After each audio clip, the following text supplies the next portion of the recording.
Pour nous, au départ, ce n'est pas une photo de Rimbaud que nous avons trouvée. C'est un petit lot de photos en mauvais état, un peu passées, qui représentaient Aden à la fin du 19e. Et c'est pour ça que nous les avons achetées, parce que c'est plus original que les vues de Rome, etc., que l'on trouve tout le temps. En examinant ces photos, nous nous sommes aperçus qu'il y avait une photo d'un hôtel qui s'appelait l'Hôtel de l'Univers. Ça nous disait quelque chose.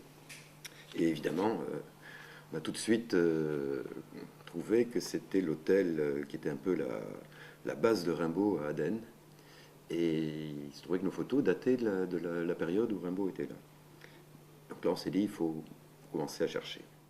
On s'est aperçu qu'une des photos montrait la maison Tian. La maison Tian, c'était la maison du dernier associé de Rimbaud. C'est celle où il a vécu juste avant d'être rapatrié à Marseille.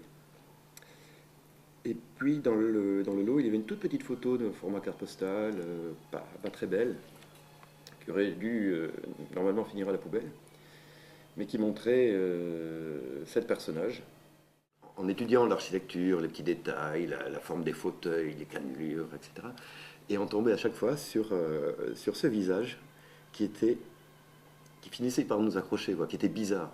Déjà, le type nous regardait droit dans les yeux, avec une tête qui ne correspond pas du tout au canon de la photographie au 19e, du portrait, comme sont les autres personnages, un peu digne, etc. On avait ce gars un peu affalé comme ça, qui regarde en face. Et à force, on a fini par oser se dire, mais quand même, est-ce que ça pourrait pas être Rimbaud lui-même? Là, c'est une grande excitation, bien sûr, mais là, c'est quand même notre métier.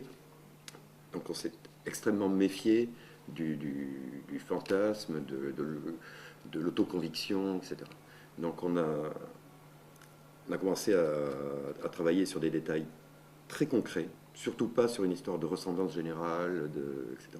En travaillant sur toutes les vues possibles de l'hôtel de l'univers, on a fini par comprendre, mais ça c'est peut-être au bout d'un an de travail, que cette photo avait été prise sur le perron de l'hôtel. Et après, nous avons compris qu'elle avait été prise sur le perron de l'hôtel, après l'agrandissement de l'hôtel, qui, d'après nous, a dû se faire entre 78 entre 1878 et 1880. Donc, on avait un groupe de 7 personnes sur le perron de l'hôtel de l'univers, dans les années 1880, et ça méritait de continuer à pousser l'enquête.